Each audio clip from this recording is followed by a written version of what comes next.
Welcome back to our YouTube channel. Today we want to tell you what happened in a country called Nigeria.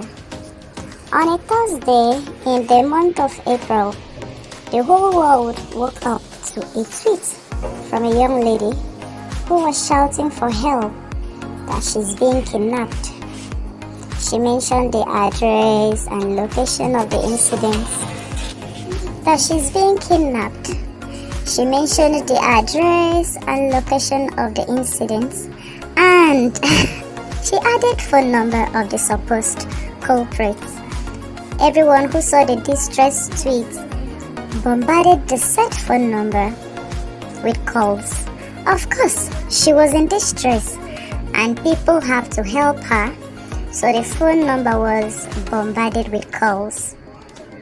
Do you know what?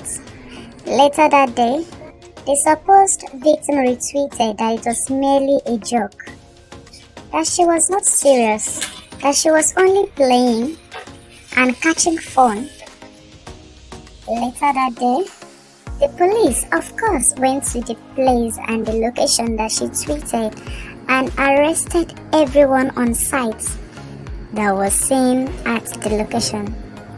This particular counter from her came after the police might have arrested a lot of people on the location she tweeted.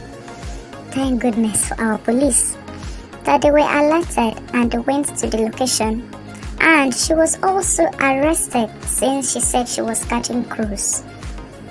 Do you know what? She was charged for giving false information and disturbing public peace. This brings us back to what happened many years ago. How a boy who became bored and watched over the village sheep on the hillside wanted to entertain himself, and he sang out, "Wolf, wolf." Do you know that the whole community, the whole villagers came to his rescue, only to see him laughing and telling them that he was only entertaining himself, that there was no wolf.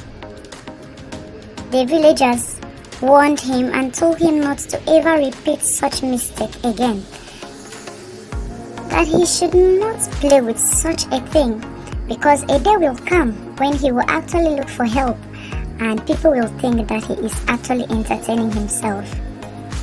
Do you know what happened? After that day,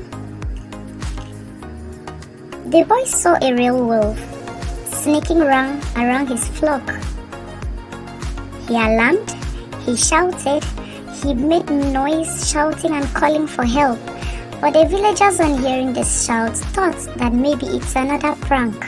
Maybe he's also entertaining himself, and no one came to his rescue. The wolf ate all his sheep and he was left with nothing. There was no sheep in his flock again. In the evening, he came back home and he came without his sheep, and the villagers asked him, "What happened? Where is your flock?" And he cried bitterly, telling the villagers that the wolf came and actually killed his sheep. That was when an old man walked down to him and said, "No one can believe a liar." With what happened in Nigeria some days back and what this story tells you, you don't have to put the public or give the public false information. Don't disturb the public peace when something is not actually true. The world itself is hot and people already are living in fear. So do not add to the fear that is already in the world. Before you send out information, make sure that it is true, because you may not know who is watching and is actually in fear, listening to you and willing to act according to the information you give. Thank you very much for watching our channel. Please do remember to subscribe and also remember to like and share our videos. Thank you.